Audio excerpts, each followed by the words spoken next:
Well, after much back toing and froing and back and forth, which is all entirely my fault, as usual. The very patient and I'm very excited to talk to actually, Danny Hatcher. This is a long time coming. I can't believe that.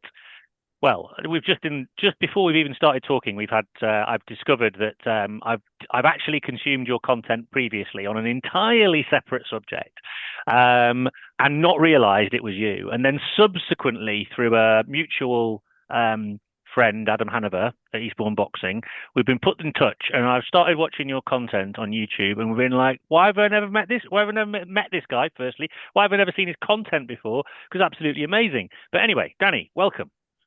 Thank you. I will take the praise. I don't often like compliments, but I will take those. Yeah, it's good to be here. I mean, I've listened to your podcast for years. I think I put that in the email when I reached out. I've been listening since an undergrad. Since then, I mean, I graduated undergrad. I did my postgrad, and I've been debating about doing a PhD for the last 4 years. So yeah, it's been a long time listening, and the great conversations. So yeah, happy to be here. Well, we have something in common because I'm someone who did a postgrad and then was going to do the PhD and never got to the PhD and thought I'll come back to the PhD and what 30 odd years later still going to come back to that PhD. I hope you're doing as long as mine. Anyway, I mean, and you've got some great content. I won't necessarily get you to talk about because your story is a really good one, and a lot of the stuff about your journey and coaching and all of those things is really, really, really fascinating. And you've got a great video that really goes into it. But if you wouldn't mind giving that sort of like kind of that short background story, and then we can get people to go and have a look at the full story, because I think you do it much more justice, obviously, in that video. And I would highly recommend anybody going to see that. It's an absolutely brilliant, very open, and very transparent kind of way of sort of describing the journey that you went on. But if you can give us the short version, that would be brilliant. Yeah, it's kind of interesting. Since I started Eastbourne Trampoline, I've actually told my story multiple times in different ways, some for articles, some for videos, some in podcasts. So I should be practiced at this, but I'm sure I'll mess up.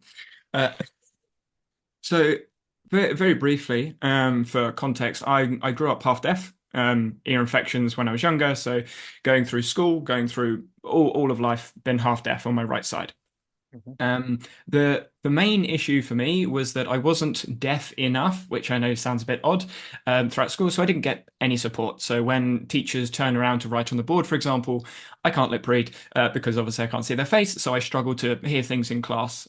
Similar things with people sitting next to me if they're making noise or tapping their pen. It was distracting and it was hard for me to isolate what people were saying. So I had to find different strategies and work around communication struggles. And in primary school, I was okay at it. Secondary school it was much harder because you're going all over the place. So some people that recognize that you struggle with hearing. So some of my friends in primary school, they sort of stopped tapping. Secondary school, there's different people, different seating plans, different rooms, teachers.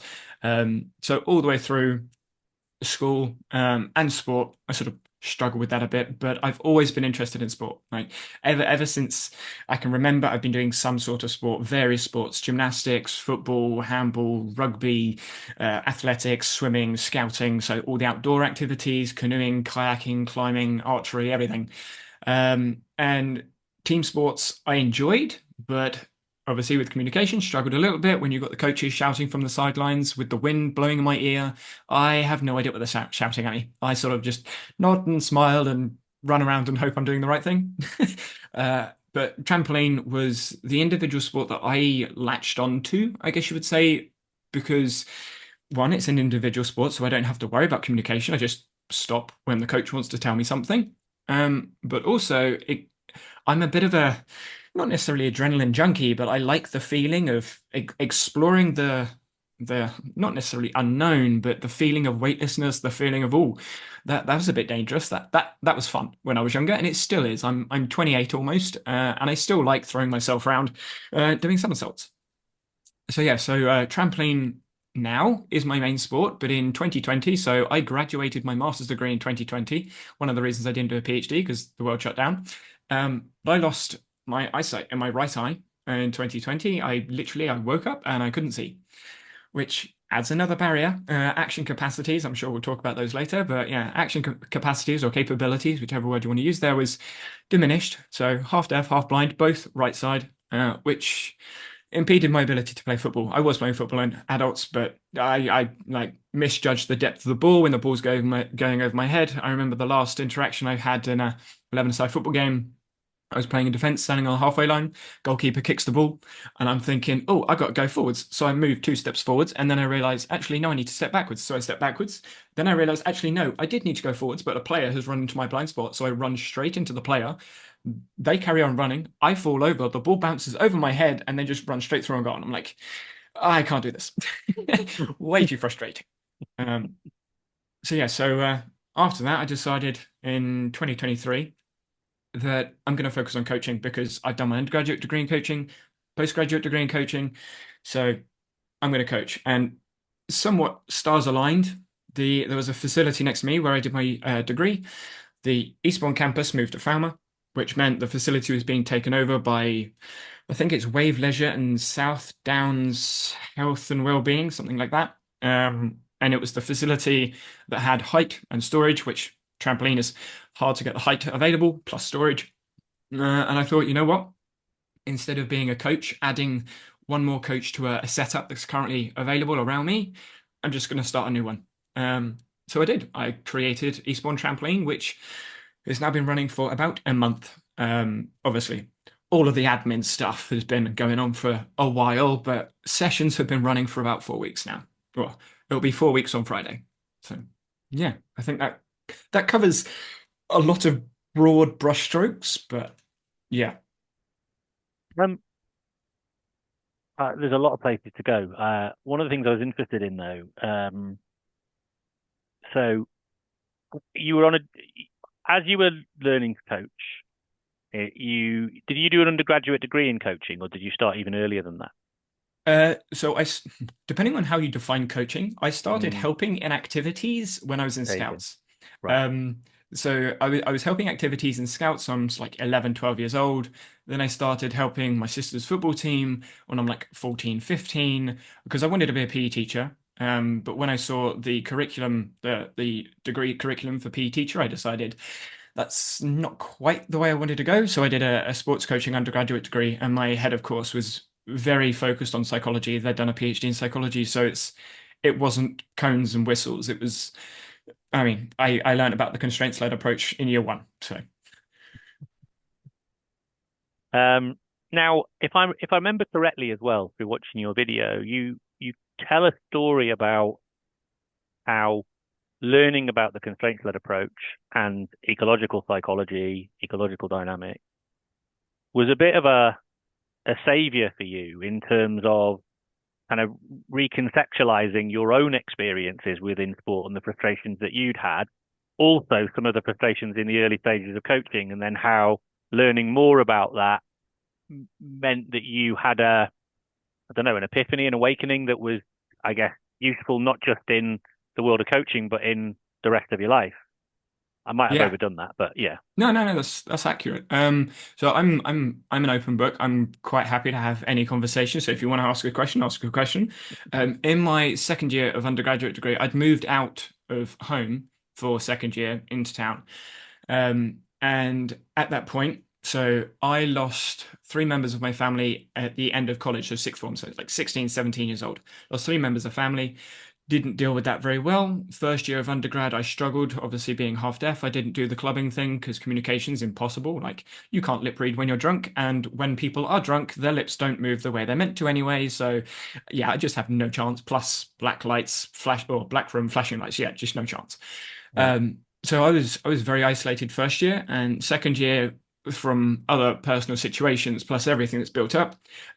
Beachy Head, which is a cliff close to me in Eastbourne, is where like a lot of people jump off and they say goodbye.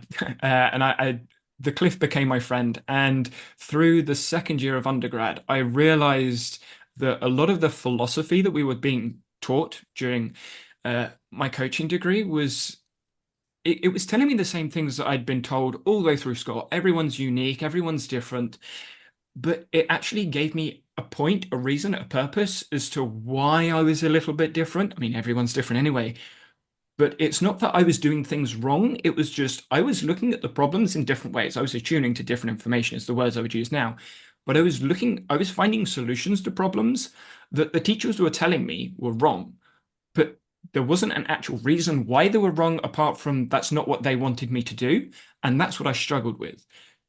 Going through my degree, I recognized actually the problem isn't with me. I'm not the problem for coming up with these solutions that these teachers, these coaches, these people don't want.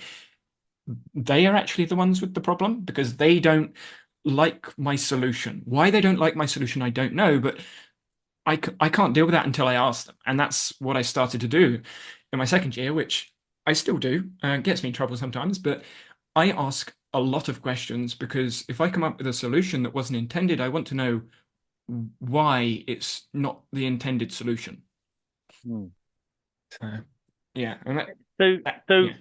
what I find interesting about that is, um, so would you say then that whatever it was, um, in, in your kind of upbringing and through the challenges that you'd face and, the combination of traumatic experiences and everything else, you go through this process of kind of like looking for meaning and reappraisal, um, and you also are struggling. You're struggling academically because you've got a perspective that you feel quite convicted by, and really maps on with, I guess, a worldview about who you are and how you operate within the world. And you've got a load of other individuals with a different set of facts, perhaps, or a different set of theories, and you're kind of immediately kind of grinding against those. And that's obviously a major struggle. But at some stage, you have, I guess, the awakening that a lot of people have, and I include myself in this, which is, you know what? I was right all along. So what was gnawing away inside me that just felt all kind of like icky, turns out it was right along. So again, I don't want to be putting words in your mouth, but when I was listening to your story, I felt like I needed to ask you that question. Is that sort of how it transpired, or is there a bit more to it? Yes, in a way. So my head of course, Jim Wallace, he's got a book which I've got in front of me somewhere. Becoming a Sports Coach is the name of it. But he wrote that book and it was published during my undergrad. He used to say all the time, "Are you going to take the red pill?" The Matrix analogy. He used it all the time. Take the red pill, etc. And to be honest, the way through the first year, I was like, Jim, I have no idea what you're talking about. Like, what are you on about? The red pill stuff doesn't make any sense. But during my second year, when I was going through these struggles and I started to recognize actually, if I start asking these questions, what is really going on? Um, is it me that's wrong or is it them that's wrong? And the more I started asking questions, the more I actually ended up doing tutorials with Jim and speaking with Jim outside of lecture time. And it was a collection of my own experiences and a collection of the conversation I had with him that it was sort of like, it wasn't, I took the red pill, solved. It was sort of like, I guess, dissolving, dissolving in me over like a couple of months. Like I took the pill, I was like, okay, let's ask these questions. And then it eventually, after a couple of months, I sort of recognized more and more these situations where, hmm, I think I'm right and you're wrong. And that's where the evidence I went, I mean, I still do, went heavily into research. Um, I don't, I don't, when I was younger, I didn't talk. I was very late in talking. My nan used to say that he's always thinking. He's just thinking about the right answer. And it's because I didn't want to be wrong. Mm. Partly because of my hearing. If I mishear something, I'm wrong and then I look silly. But I don't like being wrong. And now when I say something deliberately. There is a reason, there's a rationale, there's science, there's evidence behind what it is that I'm saying. And asking these questions made me realize that actually I need a rationale as to why it is that I'm right. I can't just say I'm right and then you're wrong. I need a reason.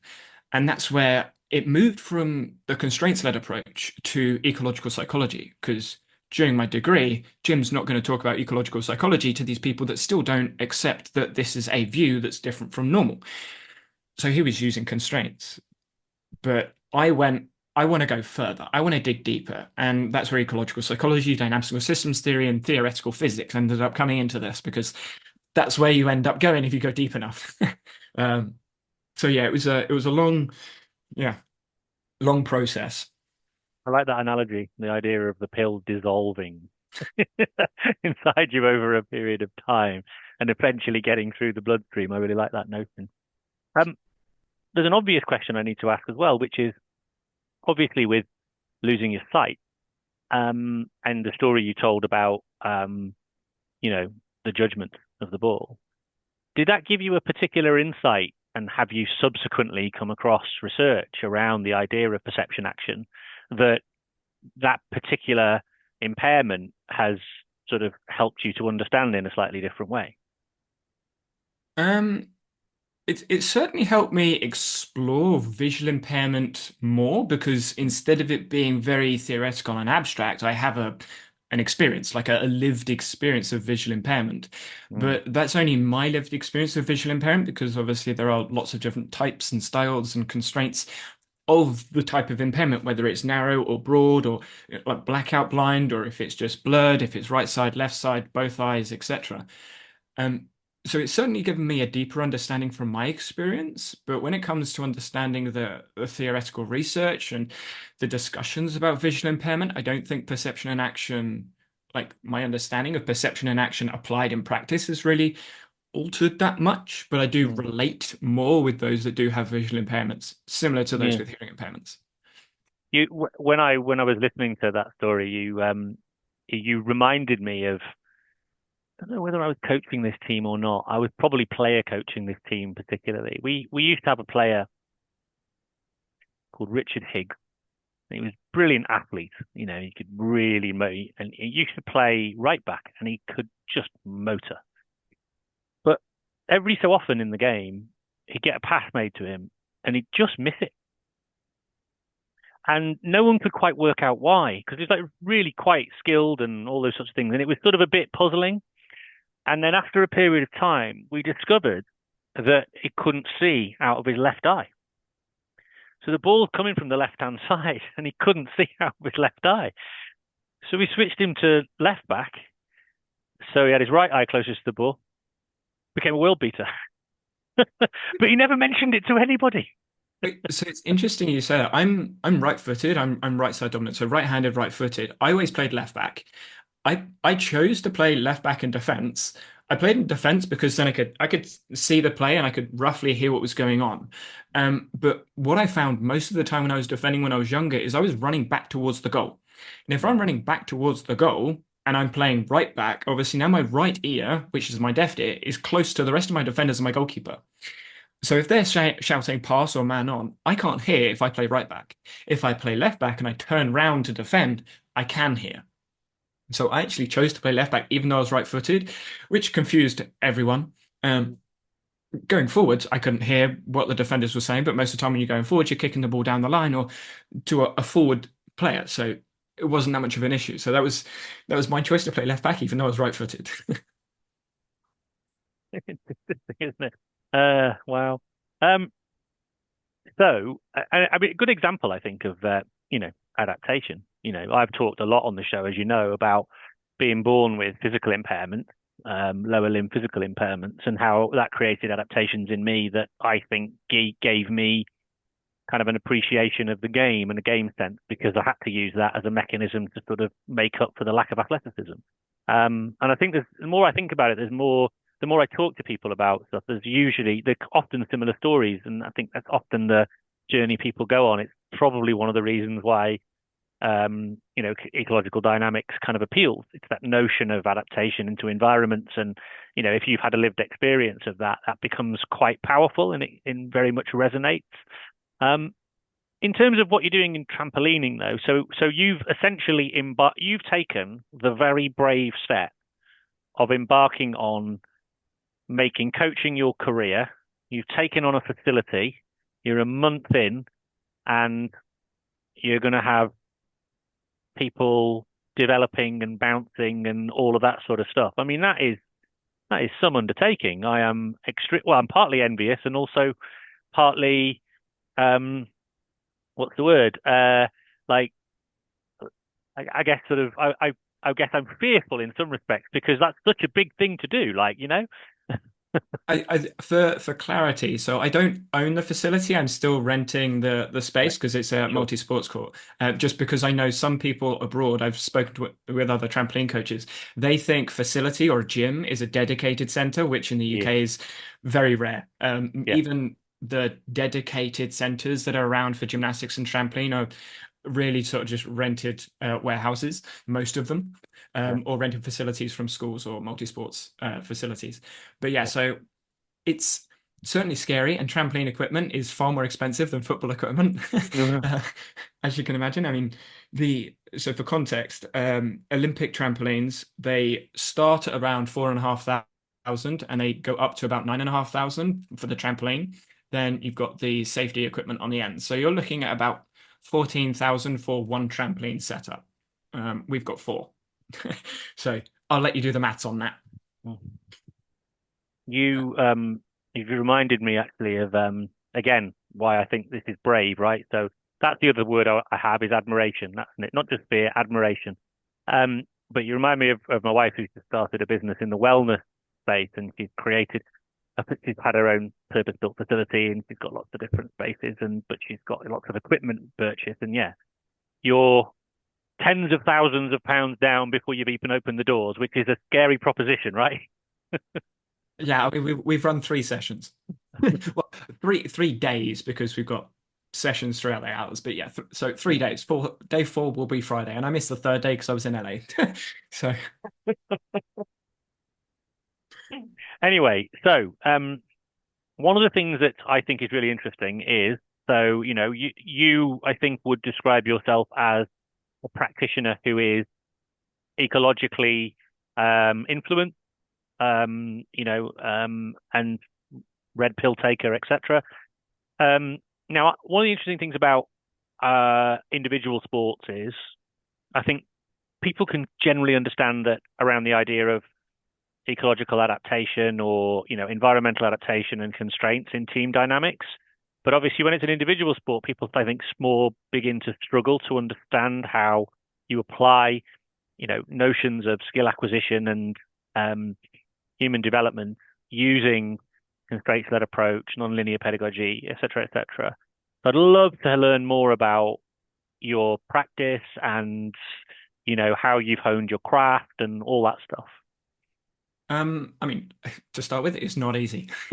Um, for I probably need to lay some sort of like a background understanding of trampoline because trampoline, when I say some people think trampoline is garden trampoline, some people think trampoline is Olympic trampoline, but then Yeah. you also have trampoline from a rehab and therapy perspective. So I treat trampoline not as a sport, which it throws a lot of trampoline coaches away from me. They're like, well, it is. It's an Olympic sport. It's been competed since like the Sydney Games in 2020.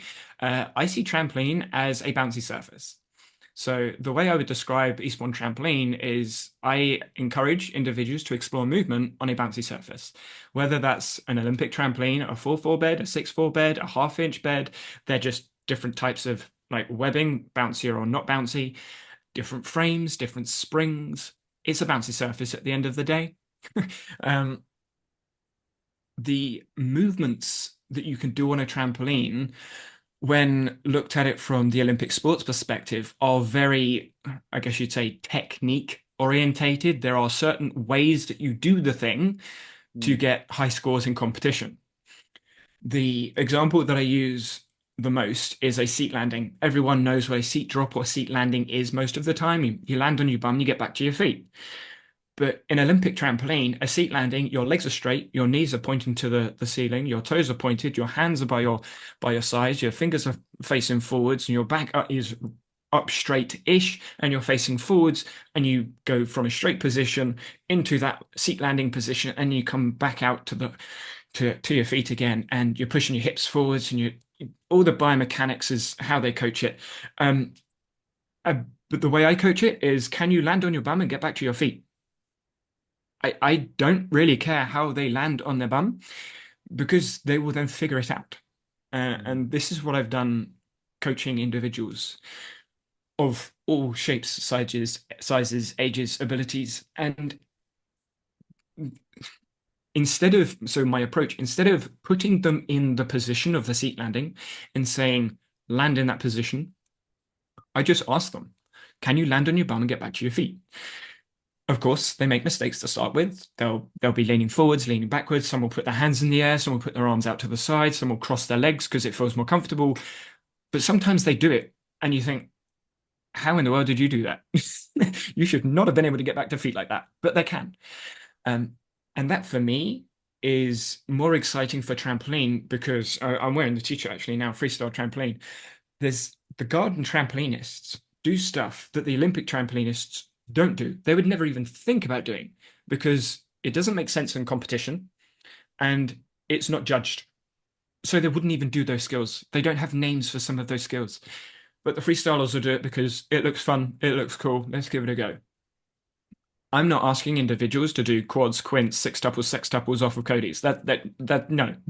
One, insurance is a pain in the bum for trampolines, so that wouldn't be possible. But two, they're not physically ready to do that. But instead of me as the coach saying, you can't do these skills, I ask them, can you try and do this thing? Most people won't go on trampoline and try and do a double because they recognize they can't do a single. No, I'm talking flips here. Mm. But traditional coaches will say, no flips.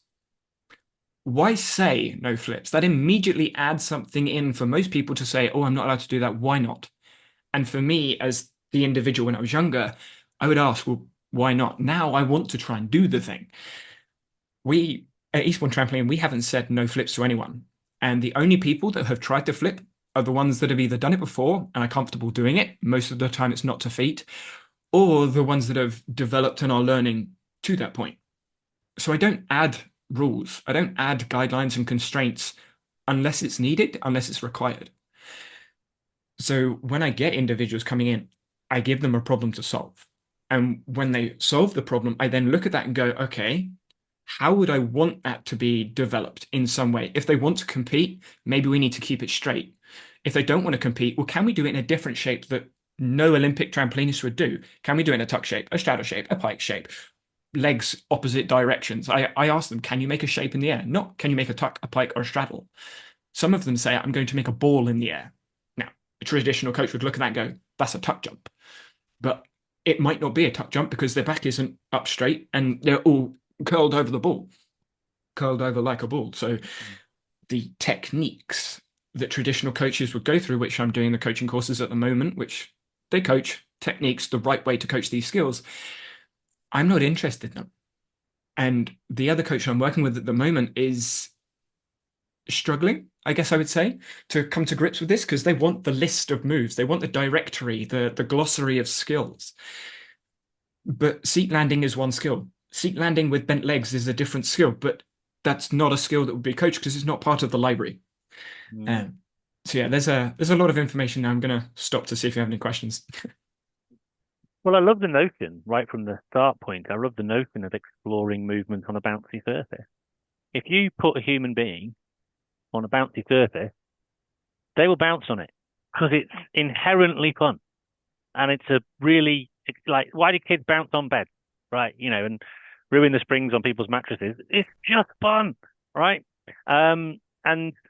And so I love the notion, first and foremost, that the starting point isn't we're going to learn this repertoire of skills because every one of you 5-year-olds here is one of you 5-year-olds here is going to be could be an Olympic champion. So we're going to start teaching them. It reminds me of debates I've had with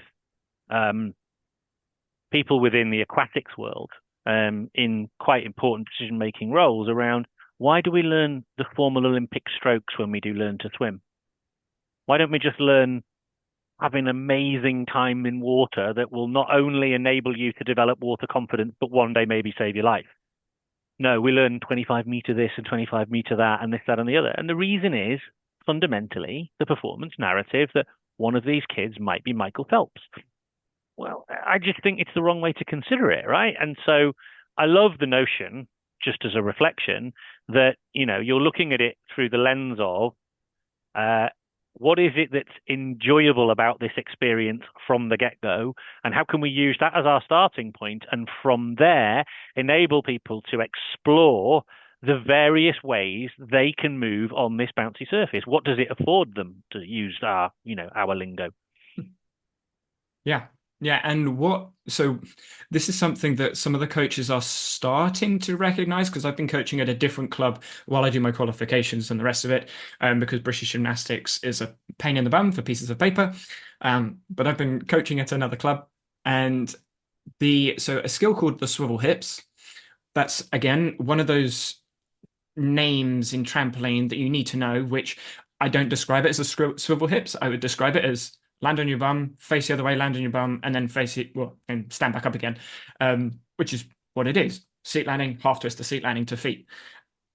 Traditionally, the way that it is coached is you do your seat landing in your proper seat landing position, and then you do your seat landing to feet and making sure it's straight, and then you do your seat landing to feet, and then the half twist has to be straight, and you do all of these progressions, and then eventually you get to the seat landing straight, and you're looking like a straight jump in the middle as a snapshot, and then you go back down to the seat.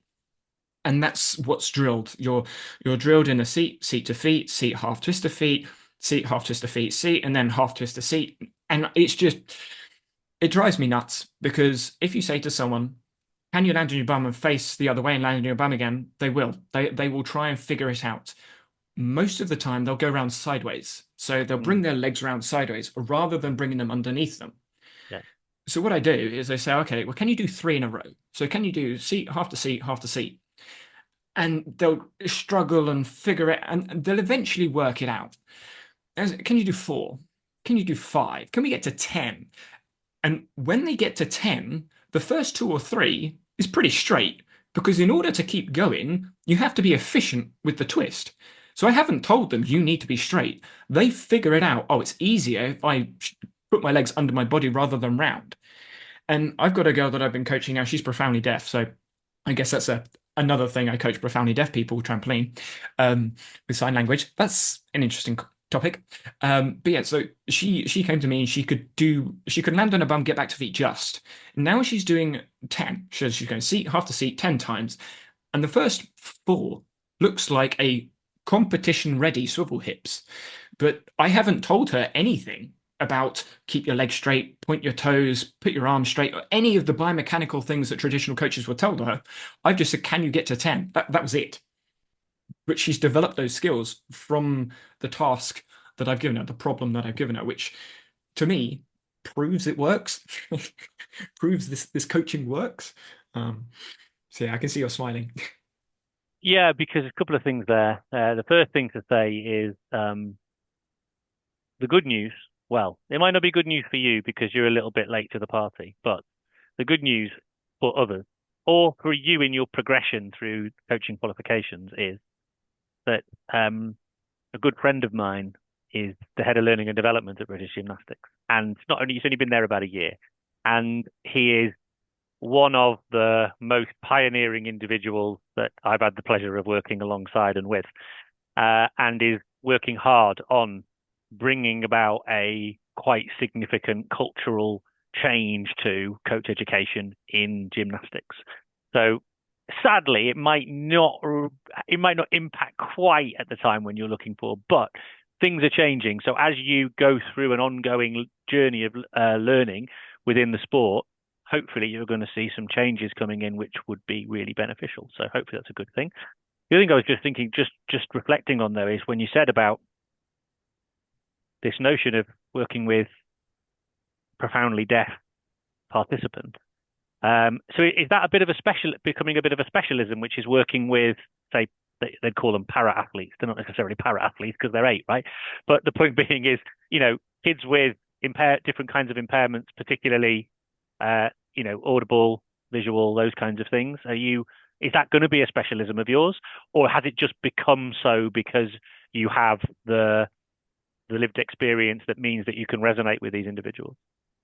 I was asked this by someone from Sport Ed recently, actually, and the way I would explain the situation is because ecological dynamics looks at the organism-environment relationship and I'm creating problems, it doesn't matter who the individual is, what their constraints are, they can still do the thing.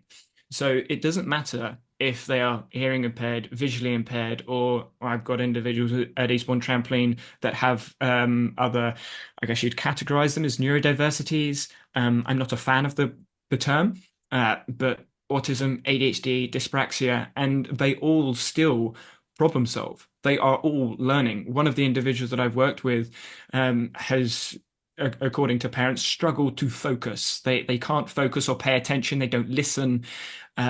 And I asked them to do. I asked them, "Can you land on your back and get back to your feet?" And they were doing that problem for about half an hour. And their responsible adult said to me, "I've never seen them focus ever like this before. I didn't tell them to do anything. I gave them a problem that they wanted to solve, and then they tried to solve it." So I'm not focusing in on specific individuals. If anything, I'm doing the opposite. I'm making it as broad as I can and making the problems as accessible as possible so people can try and solve themselves.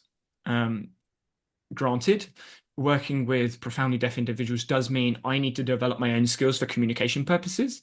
Um, and that working with that individual came about me being engaged in the community, in the deaf community locally to me. I've been in there for about 6 months ish. But that's me wanting to learn more about how I can make the problems accessible, not working on focused on the individual themselves. Like I'm not marketing to an individual, it's just me developing my skills as I develop as a coach. My expertise grows, and so my ability to work with wider ranging individuals increases. Hopefully that makes sense. Oh, totally. And I mean, I think what you said about, ecological dynamics looks at organism environment task, and it doesn't look at the movement that you must teach. So I think about coaches that have been brought up through this approach where, you must teach these techniques in this way to this group, and then they're faced with somebody, and that is all based on able-bodied individual, with a full sensory repertoire, right? It still doesn't work for most of them, but anyway, we still persevere for some reason. And yet, so you say, right, well, ecological psychology, ecological dynamics comes at it from an entirely different perspective, right? The other way, which is to say, let's consider the individuals and let's explore what their movement repertoire looks like given this set of circumstances and constraints, right? Now, for me, and I've said this, and I sometimes think that I'm definitely biased. I'm obviously biased, right? But Insane. in the work though that I've been doing, both in this sphere and also in my what was until recently my day job, looking at inclusion, equality, diversity within the world of sport and physical activity, and in particular through coaching practice. I've been an advocate for this way of thinking about coaching and coach education because I think it's fundamentally more inclusive. It's more inclusive for coaches who have their own impairments. It's more inclusive for participants because you're starting from an entirely different perspective from the get-go. I think an example that I'm thinking about right now, I'm trying to work out how to explain this. So the club that I was at, there was an individual that turned up. They turned up with two carers. They weren't entirely nonverbal, but the words that they used didn't relate to the context or the conversation at all. So it was very difficult to communicate. But they responded to their name, and this is in trampoline. They were at the trampoline scenario with another coach. And all they did was jump on the trampoline. They didn't do any recognized skills because the coach couldn't coach them. I've spoken with the coaches. They just couldn't coach them. They couldn't get the person to do it because they were trying to tell them to do something. And this person was just jumping around, not on the cross, by the way. They liked the sound of the springs, so they did traditionally what every coach would say, stay on the cross. They avoided it. Like, yeah. So they did the opposite of what you were expecting them to do and didn't pay attention to instructions. I worked with them with this individual for about a month. The first session, it was just understanding what the individual wanted to do. And what I noticed is they would look, so they spun around, sometimes half turns, quarters, fulls. They could do two full twists in one jump, which some people can't even do, but this person could do this. And they looked at me standing next to the trampoline when they got round to that point, and then they carried on. So what I decided to do in the second session is when they were looking at me, I raised my leg and touched my knee just with one. And I did that every time they sort of spun round, they saw me. After 3 or 4 spins in this second session, they copied me. So they copied me. They just started tapping the top of their knee so they're bending their knee. I thought, okay, let's try and jump. So, I mean, I look pretty silly. I'm standing on the floor doing essentially a tuck jump on the floor every time this person sort of spins round and sees me. Everyone else is looking at me sort of confused. And then the person on the trampoline does the tuck jump. And I'm like, they are copying what I'm doing. Um, Fast forward a couple of other weeks, they're doing star jumps, straddle jumps, they're touching their head, they're clapping in front of them because they can't put their arms above their heads. So they're clapping in front of their face, again, copying me. So that's how I wouldn't say I'm coaching traditionally any skills, but they're exploring the movement. And that to me is development because they're developing those skills. And they started doing tuck jumps, straddle jumps as you'd recognize them, well, more star as you'd recognize them by themselves. So instead of just jumping from corner to corner, now they're doing some other movements. Now, I haven't worked with them since, but that was exciting. And some of the kids that I was working with as well, they saw me doing that. And the last session I worked with them, the kids were trying to help this person on the trampoline do some other skills. So the kids recognized what I was doing and was copying that because they saw what was going on. To me, that's because the approach that I'm taking is different from what the traditional coaches were trying to do. Instead of giving instructions, I'm using what the individual can see. So, yeah. I mean, that's just amazing story. And what I've immediately thought of when you were telling that was how you said, I'm not coaching them traditionally. Well, you're definitely not coaching them traditionally. Because the coach who would coach them traditionally couldn't, Mm. because the set of parameters that they've been given, which are really narrow, do not equip them for that particular individual. But what I really like is we don't know what that individual's action capacities are. They're not able to articulate that necessarily in this particular case, and you wouldn't necessarily know anyway. Like, all these kids are different. They've all got different levels of maturation, confidence, different experiences. They're perceiving the world in different ways. They've got different ways of understanding their body in space because of how they are anthropometrically made up. And only they can uh, can kind of tell or can show and tell you what their action capacities are. So I think what I've heard from your story is what you're doing is you're observing, and then you're placing a task via, a visual communication mechanism, which is essentially, I'm going to do a movement. Can you do that movement? That's the question you're posing to a certain extent. Seeing if that it's an invitation to action, isn't it? Invitation's taken up. The invitation was taken up. That's interesting. Now we're getting some information from the individual. It's purely visual at this point. Okay, let's do something else and create a different task. And what we're seeing is an individual growing in confidence and exploring their action capacities on the bouncy surface. And over a period of time, that would develop. Now, you couldn't have done that any other way with that individual. No. I guess another example of coaching that I've experienced I mean, this is all within like a month, well, 2 months.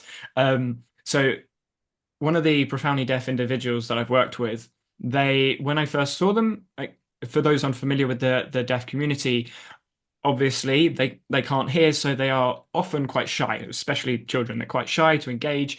And when I first met this person, they were hiding behind their mum, understandably.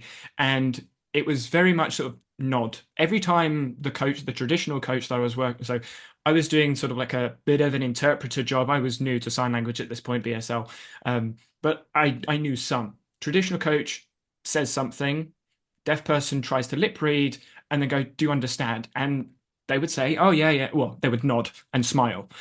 And after a couple of goes, I could see that they had no idea what the coach was saying. So I asked them, "Do you understand?" And she's like, "Yes." And I was like, "No, do you really understand?" I didn't say this, I'm signing this. And she's sort of like shaking her head whilst trying to smile. So like, okay, no, she doesn't understand. And over time, we now have this relationship where she can say, "I didn't get that. I don't understand that." She feels confident enough to say, "I don't understand that. Can you explain that to me?" And I've actually heard this person's voice, and a deaf person normally doesn't speak because they can't hear their voice. They don't know how loud it is or anything like that. So over about a month and a half, I've one improved the individual's abilities, like confidence, to just say, "No, I don't understand. Can you explain that again?"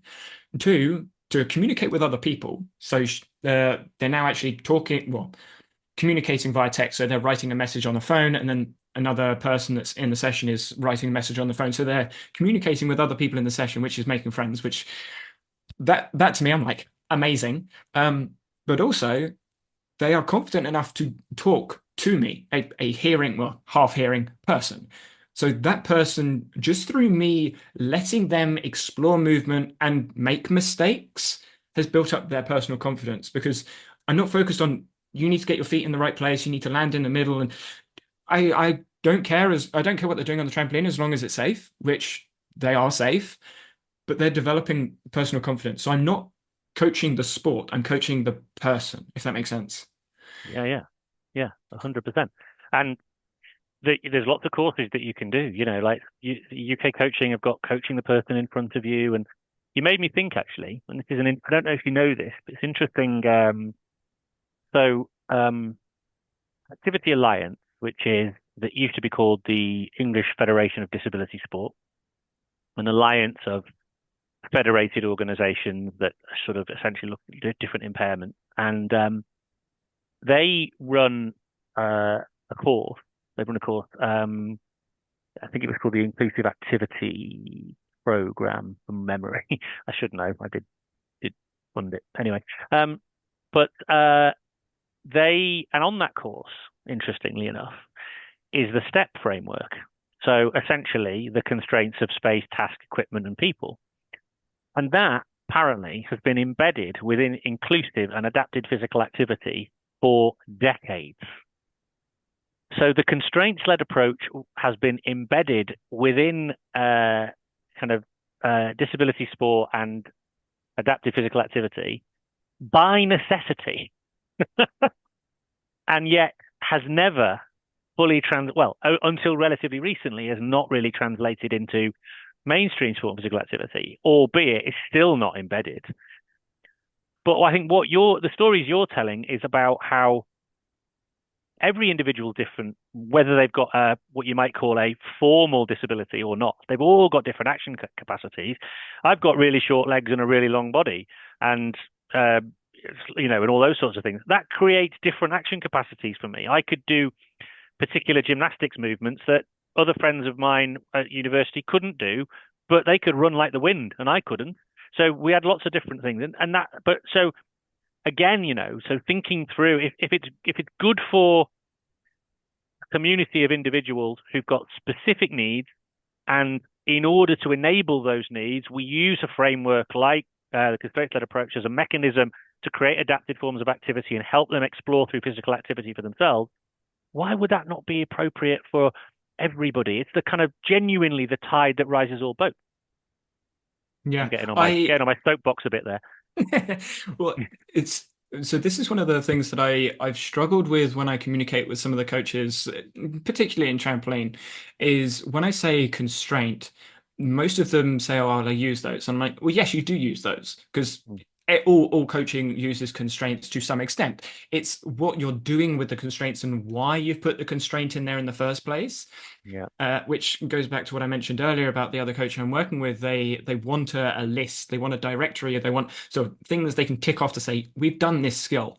Yeah. Done it to what extent? To a zero deduction from a judge, or a three deduction from a judge, or well, actually, you just did it in a different way. Like, when do you tick it off?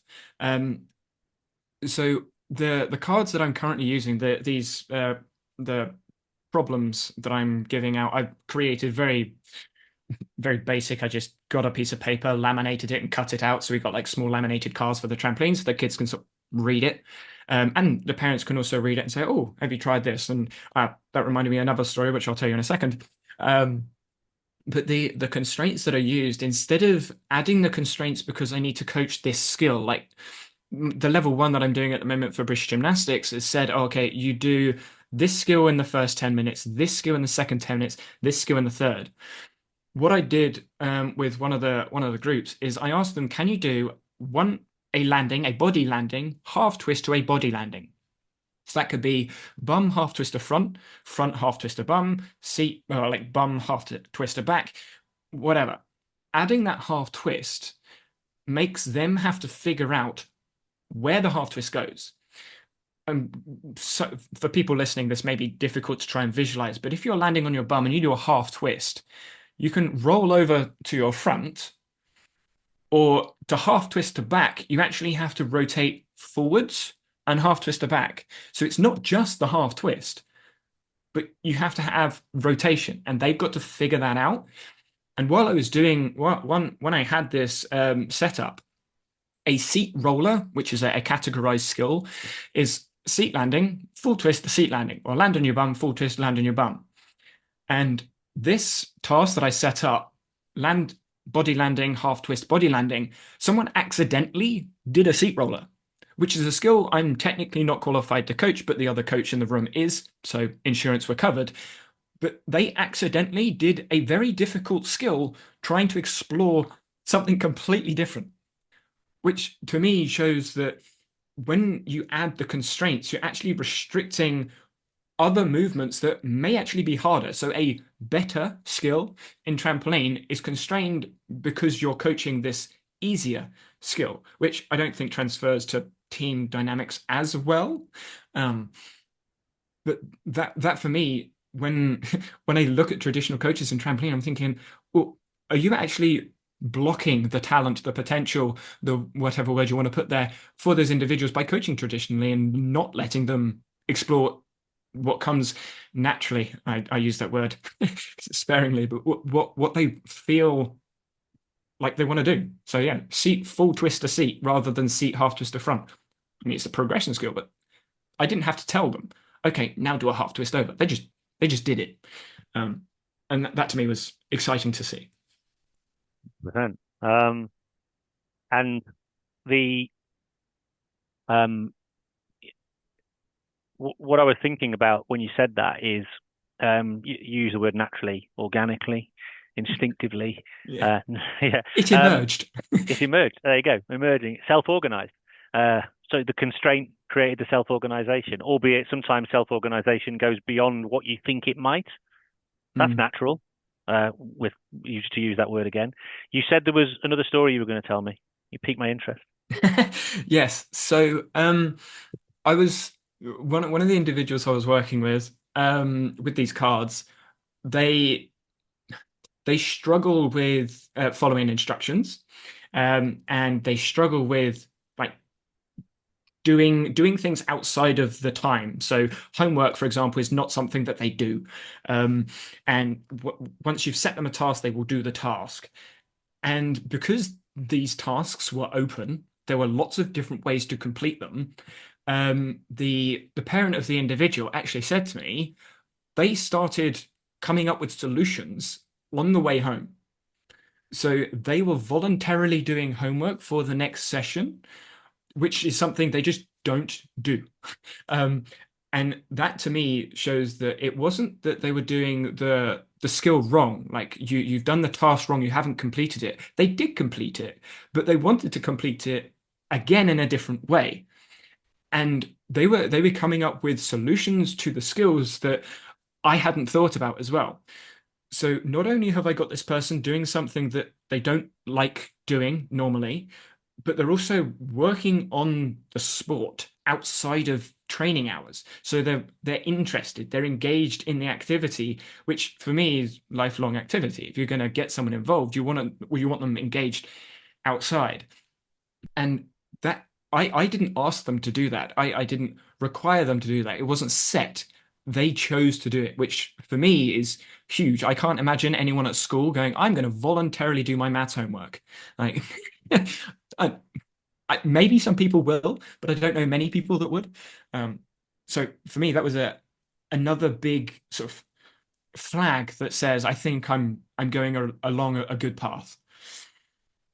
Interestingly, I think they might do their math homework voluntarily if their math teacher was a teacher who was more, say, task-led, created a problem that was maybe just beyond their capability, and they were like, "Oh, I'm really interested and I'm curious and I want to try and solve that problem."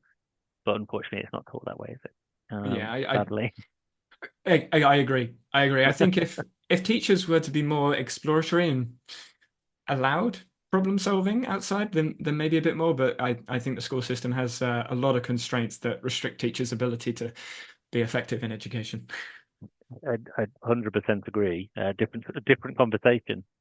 Something Yes. else you said earlier on that I think is really interesting. Um, and by the way, remind me to introduce you to a fantastic bloke called Jack Roll, who, funnily enough, I was with this week. He came and did a session at my club. So Jack runs the coaching lab. I don't know if you come across his stuff.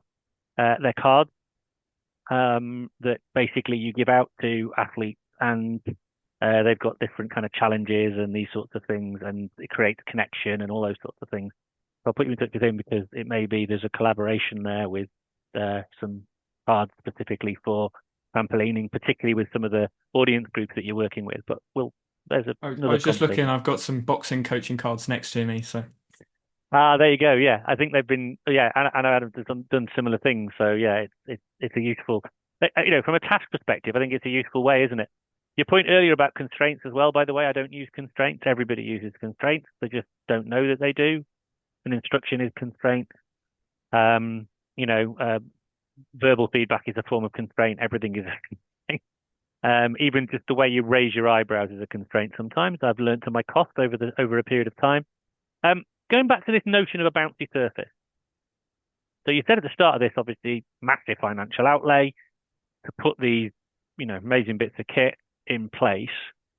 But given there's have you explored different types of bouncy surface as a mechanism by which, for example, to enable people to explore the movement, but maybe in a safer way or with different kind of rebound properties? yeah, I mean, so with trampoline, you've got pushing mats, which are Mm, small rectangular mats. So if you put those on the trampoline, it cushions the trampoline. Then there's also the big crash mats or end deck mats. And if you put that on, it cushions it again.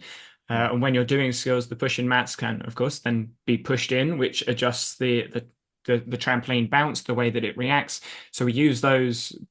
All trampoline coaches will use those to some extent, but there's there's other types of trampolines that could be used. It's just a case of finding space to store them. I would love to have lots of different types of trampolines. Freestyle trampoline uses what's called a five square. So it's a square instead of a rectangle, and it's bigger, and it's I'm going to get to in trampoline, you've got different feelings of trampoline beds. So some of them can feel soggy. mhm, Essentially, you get more time in the trampoline. It's normally when they're more used. Some of them can feel hard or stiff, which is normally when they're brand new, and it's a very quick rebound, so it reduces the mm, time. So the bouncy surface, because of the way trampolines are, always shift. They're always changing. If you were to go to a competition, you'll have a different trampoline to the ones you train at. Maybe you compete on a hard bed, but you train on a soft bed because the ones that you're training on are being used more. Um, so the surface is always being adjusted by the trampoline themselves. And for those that are more attuned to the way the trampolines react, actually the heat of the trampoline impacts the reaction of the springs and the bed, which is why in the Olympics they I think take time to like let the trampoline cool down or heat up for appropriate jumping, but most individuals won't feel the difference. So for Eastbourne trampoline, we have what's called a 4-4 trampoline and then 3 6-4s. But having asked everyone that's been so far, no one apart from myself could tell the difference between the 4-4s and the 6-4s. I asked them which one's the bouncy one, and everyone pointed at different trampolines. um, so yeah, But it's I was thinking as well, like one of the things you see a lot at play parks nowadays is like a trampoline sunk into the floor. It's obviously mhm. safer. Yeah, kids just jump, get on that straight away and they're off and they're bouncing. But I was also thinking about like whether, and again, this is the constraints you probably have in terms of what's expected and also what manufacturers make because what's the market for. But if I was thinking about like trampet, which people traditionally use for vaulting, don't they? Because it's a bit easier and all those sorts of things. But like, what utility could a trampet have? I know at the moment most I don't know about whether they can be leveled off, and Yeah. they can, so you could bounce on a trampet.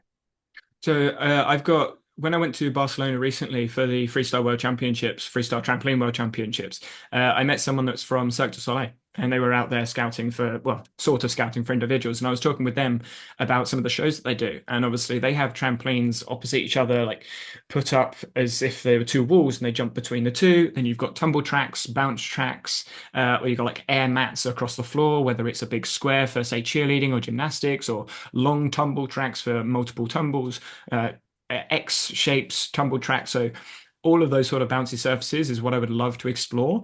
But insurance is one big hurdle, and then facility space is the other one. I guess my long-term goal is, as it were, is to have a dedicated facility. There are a few around in Europe, a couple called Bounce Lab, where they have like 3 5 square trampolines, like 6 or 7 Olympic trampolines, and then some butterfly trampolines, which you see in the circus, and then some other air tracks and things. So there's lots of facilities around for just bouncing on, but they're not coach led. So there's no problems. It's just go have fun. Which is it's not bad. It's just if someone doesn't know what to do, there's no one really assisting them as to where to go, what they could try and do. And that's one of the biggest, I guess, limitations I found when people originally start on the trampoline, apart from the obvious things that they've seen, i.e., touch my knees, keep my legs straight, turn half, turn full, land on my bum, land on my front, land on my back. When you say, well, can you do a half twist between these, or full twist between these, or rotate forwards a quarter or backwards a quarter, those sorts of ideas, unless they've been exposed to in some way, doesn't seem to come. Yeah, people don't tend to explore those things unless they've seen it or they've been asked in some way to explore it. Yeah, I can understand that. So, if I understand correctly, freestyle trampolining is different from Olympic trampolining in the sense that Olympic trampolining has very set moves that must be performed in a particular way, whereas freestyle trampolining it's a bit more like breakdance on a bouncy surface. Is that or is that oversimplifying? Um, yeah, I think that's pretty accurate. I mean, a traditional trampoline routine, you will do 10 skills, 10 recognized skills, which will be in recognized shapes, i.e., tuck, pike, or straight. And most of the time, you will see forward somersaults with a half twist, or a 1.5 twist, or a 2.5. Because if you do it without it, it's called a blind landing. So the last bit of the somersault, you can't actually see the trampoline. So you will normally see, for example, a half out. So 2 front somersaults with a half twist to start. And then to stay in the middle and to keep high, because there are 2 other metrics used in competition, you then go backwards. So maybe you do a double back somersault or a Mm. half twist in to a double front somersault, half twist out, so a half in half. That's backwards rotation. So backwards would be no twist or full twist or double twist to avoid the blind landing. Um, and it will be 10 skills. Most of them won't be to front or to back because you want to keep your height. You want to be as high as you can because time of flight is one of those scores. In freestyle trampoline, you'll see between 3 and 5 skills, and you can land wherever you want, however you want, whether that's on your face, on your side, on your front, on your knees. I saw some really odd hands and knees positioning as well in the World Champs. Um, and in traditional, it's half twist or full twist. In freestyle, you can quarter, you can one and a quarter, you can wherever you want. Uh, and because of the difficulty score in traditional, you won't really see a quad because it doesn't make sense with the way the difficulty and execution works. In freestyle, if you don't see a quad, they wouldn't be competing. Like a triple is expected. You're expected to do at least a triple, then quads. Something else, which again separates these, is in traditional, you have to twist one way. So if I twist left, so left shoulder going back, right shoulder going forwards, I twist left, all of those 10 skills has to be left. In freestyle, you can twist left, then twist right, and what you've actually seen, what we saw this year, is what was called a full, unfull, full. So they did 3 back somersaults and 3 full twists. A full twist in the first, in the second, and in the third. But the first full twist was going left. The second one was going right, so they changed twisting direction mid somersault and then went back left. So they changed twisting direction twice. In traditional, you're not allowed to do that like once, let alone twice. So you just wouldn't see those skills at all ever.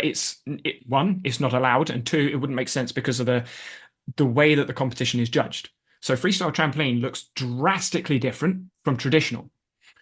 And the names of the skills are also completely different because they're all over the place. They come up with the names of the skills sometimes. Like the full, unfull, full, that was the first time we'd seen it. So that's why it's called it. Like in traditional, they have Baranis and fullbacks and Rudies and yeah. What? How do you change twisting direction in midair? That is a great question. I personally have never tried it because I've always been coached traditionally. Um, I have a video on my phone and I've watched it back and forth and I've seen it basically to twist you have to be on off axis. So you have to put Right. an arm up somewhere or twist your shoulder back or do Oh, okay. something. There's some way that you twist. If you just jump up, you need to initiate the twist in some way, whether that's from the trampoline or from you moving your body some way. When you're twisting, in order to twist the other way, obviously you need to stop. So when you watch the skill, he starts off twisting with, well, he moves his left arm back and he keeps his right arm out.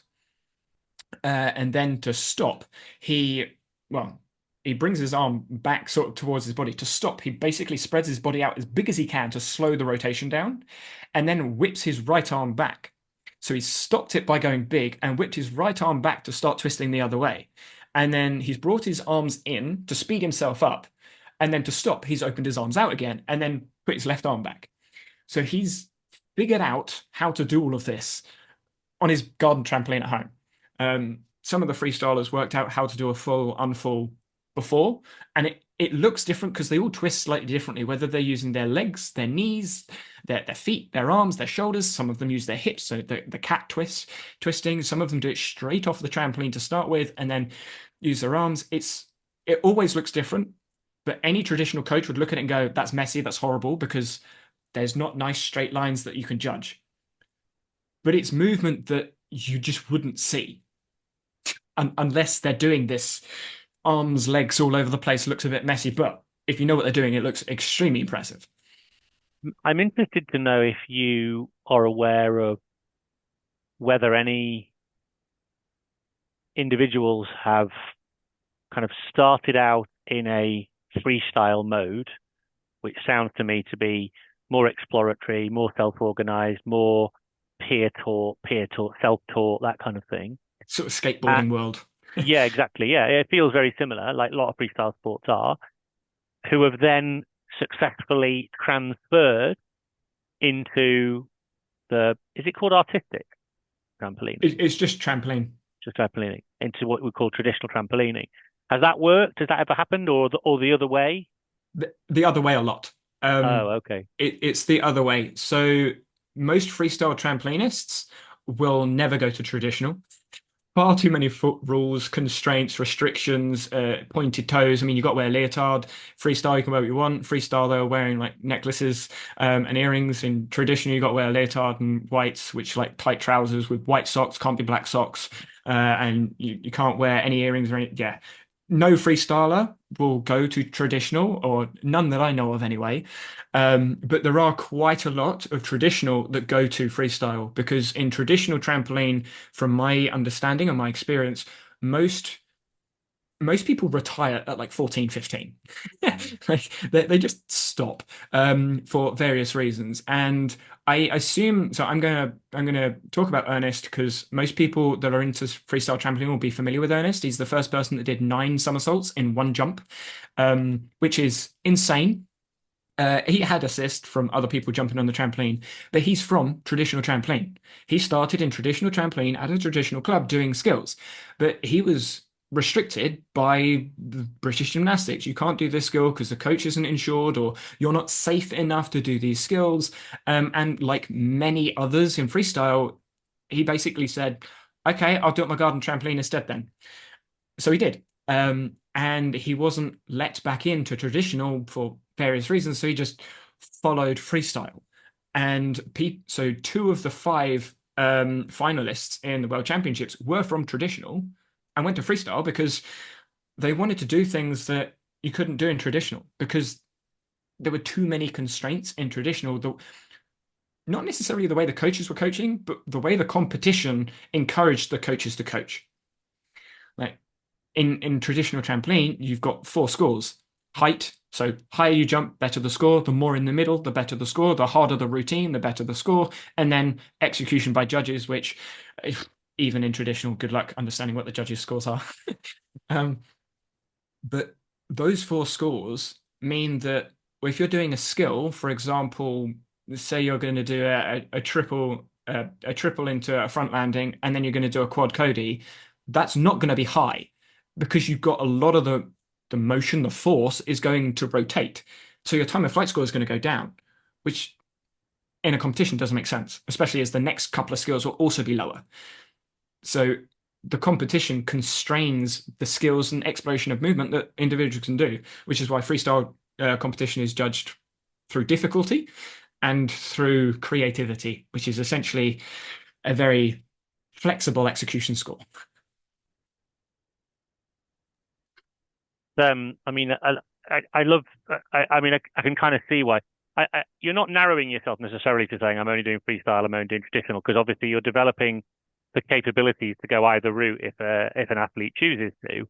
But obviously, the exploratory approach lends itself to a kind of more freestyle world.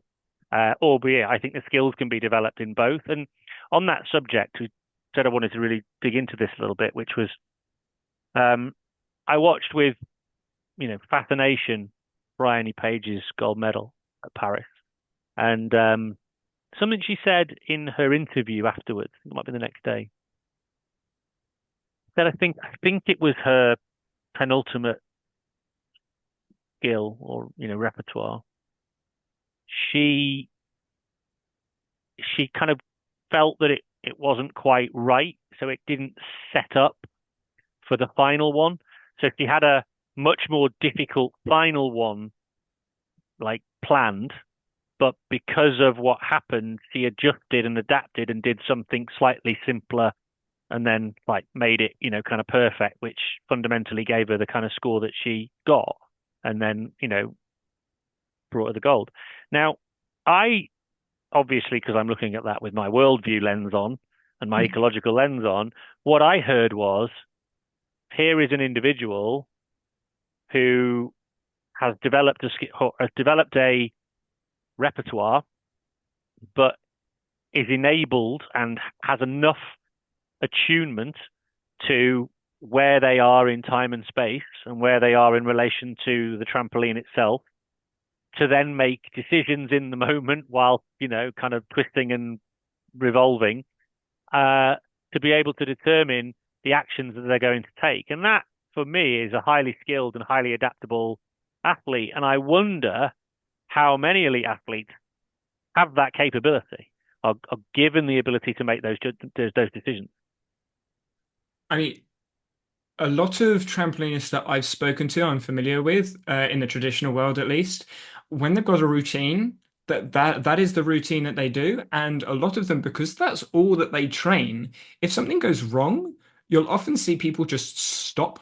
They'll either stop the routine or they'll Mm, try and do a skill that from that position would not work and they just crash. Crash is a term mm, that's used in trampoline a lot. They would crash or bail out because they haven't explored other opportunities for the routine. Whereas in the freestyle world, I asked some of the guys this. So I said, me with my traditional hat said, "Oh, so what's your routine or what's your combo for tomorrow?" Um, and all of them, without fail, said, "I'm going to do this." I was like, "Yeah, but that's one. Oh yeah, I'll figure it out. I'll figure it out." What? My traditional head goes, right, this is my routine. If this doesn't work, I'm going to replace this one with this skill, or I'm going to have like a backup plan. They just figure it out. They'll throw one or two big skills at the start and work out the rest afterwards. And that to me is just at the time was mind blowing. I was like, what do you mean figure it out? You're compete, but that's how they view exploring movement on a trampoline. They know roughly what they're going to do, when they're going to do it. But some of them just decide, you know what, I'm going to do this now. And one of the skills that I saw in the semi-finals of the men's, no one had ever seen it before, and it only emerged because of the way that they landed one of the skills. They landed one of the skills that was meant to be to front, so they could do a Cody, so front going backflip from front landing. Instead of landing on the front, they didn't twist enough, so they landed on their side. So instead of rotating backwards, they flung themselves around sort of like well, it's called a bowl or a washing machine sort of skill. So their legs went sort of round in a circle almost, making a circle. A bowl movement came from a Cody, which no one you wouldn't try and do that. It just emerged because that's what he felt like doing at that time. You're like, okay. Now in traditional trampoline that wouldn't happen because one, you wouldn't be allowed to do the skill, and the routine would be terminated. But also, you'd have a prepared bail skill. And I imagine because I think Bryony was doing a Miller at the end and did a full fall or something. I can't remember exactly, but essentially it's a very similar skill, just reducing the twists. So in traditional, because you're limited with that library, that dictionary of skills, there's not as many opportunities to do things like you can't repeat the same skill, for example. So if she mm, had done the same skill at the end as she did somewhere in the middle, she wouldn't have got the difficulty for that skill. mm. So she's immediately restricted with what skills she can actually do. And when you're familiar with trampoline, you know, oh, okay, I've only actually got the choice of doing these two skills right here, or these three skills. Most people aren't going to throw a harder skill if they're messing up, so it'll be the simpler one. For example, for me, if I don't land a Barani correctly for a double back, I'm going to do a single. If I've already done a single in a straight, in a pike, in a tuck shape, then I'm going to have to try and do something else. So I would have to add a half twist or something if I don't have the double back, or I just pluck it and hope. But interestingly, you made me think of some research that Keith David has done in diving, talking about when you mentioned how traditionally when trampolinists are practicing, and if they get the movement wrong, they bail out and crash, or they do whatever. So in this research in diving, obviously lots of parallels. Often what would happen is springboard diving, it was springboard diving. The divers in their practice, when they were practicing, if they got the board takeoff wrong, they would just abort the dive. Um, and so what the ecological practitioners did was say, actually, that's a constraint, which is you're not allowed to abort the dive. And it's based on this idea that you have to be able to perform a dive without a perfect takeoff.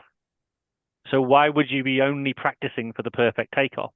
So it strikes me there's some similarities here, which is if you abort, don't get me wrong, if you're completely wrong, I suppose you have to abort for safety, Yeah. right? It's a But safe crash. yeah, a safe crash. But in general, the principle should be to try and land and continue with something else in principle, right?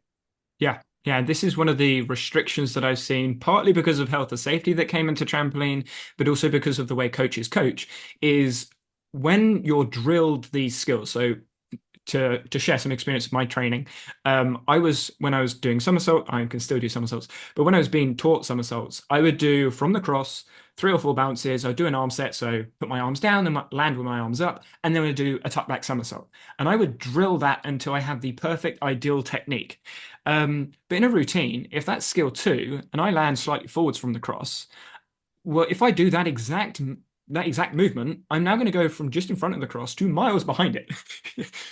I'm going to have to adjust my body. But if I haven't trained or practiced slightly in front of or behind or slightly left or right of the cross, my routine's going to look a mess, which it did. Um, After 2 or 3 somersaults and having only trained individual somersaults, it looks a mess, which is why when I'm developing routines at the moment with individuals, I'm not encouraging them to work from the cross. I just want them to link skills. I don't care if you're going from side to side wherever, just get used to linking those skills. Um, and one of the things that my mum, when she was trampoline when she was younger, if you went traveled forwards in a front somersault, for example, instead of the coach telling her, no, you need to stay on the cross, they would ask her to move forwards. And obviously, if she then moves forwards, whilst having already started in front, she could fall off. So she recognizes, oh, I need to not go forward as much. And if she still goes forwards, the coach says, oh, move forwards. And you could eventually get to the point where your toes are starting right on the edge of the trampoline. The coach is saying, right, now do a front somersault. And you're like, okay, I'm going to smack my hips backwards so that I don't fall off. And that's the constraint the coach was added. Health and safety came in and said you can't do that. So it's frowned upon by a lot of people, but trying to use that, say, from the HD line, which is a line just behind the cross, instead of stay on the cross. And it's trying to use the trampoline differently with a constraint, I guess you could say, um, rather than just this verbal instruction of stay in the middle. Makes me think that learning trampoline, training trampoline, need to have more markings on them to act as a place, to again, I'm thinking of equipment constraints immediately, so that you can do that, but within the bounds of safety. So something that I've explored briefly, obviously I've only been doing this a few bit of times, and it's hard to do my own thing with other coaches in charge, is putting soft toys on the trampoline and saying avoid the soft toys because as you jump, they're going to jump, and it's not a technique, it's not a skill, it's their awareness of the trampoline and how to move around the trampoline, dodging these things. Um, Something that I've used and I've actually seen used in Portugal quite a lot. I went to an international training camp out in Portugal a couple of months ago, which I've been to as an athlete before, but I went as a coach and I spoke to a lot of the coaches and they use skipping ropes. So they ask people to skip on a trampoline. Obviously, skipping on the floor, you get a rhythm. On a trampoline, you're jumping. So the higher you jump, the slower you need to push the rope. Or you, instead of going 1 rotation, you do 2. And you have to make that decision. And they use skipping ropes, like actually skipping on a trampoline, to build up rhythm and familiarity with the trampoline. To start with, I thought, oh my God, they're gonna like fall over, they're gonna whip their legs, they're gonna no. No, it just doesn't happen. If you hit your leg, you just let go of the rope, which I realized as soon as I tried it. I'm like, oh, that was silly. I shouldn't have done that. You just let go. And having spoken to all of the coaches that use it, there was only one person that said that they had one accident with the skipping rope, and that's because the person was trying to do something moving forwards with the skipping rope, and it wasn't the skipping rope's fault. It was just after they'd landed, they then decided to jump forwards. Like that's not the skipping rope's problem. That's the person thinking, oh yeah, I'm going to be funny and do a flip onto the end deck and miss the end deck. So the skipping rope, even though it looks dangerous and scary, it's not. And it encourages exploration of this rhythm on a trampoline. And you can do it with routines as well with skills. But I tried it, and as a traditional trampolinist, it's so foreign. Hmm. I'm going to turn my lights on So, quick.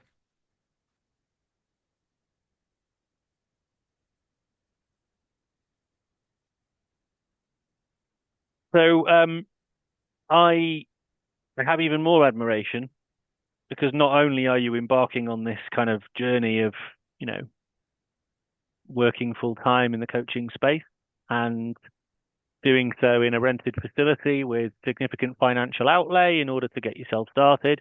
You're also doing it using an approach that is completely alien to the culture of the sport. You like a challenge, don't you? You could say that, yes. Yeah.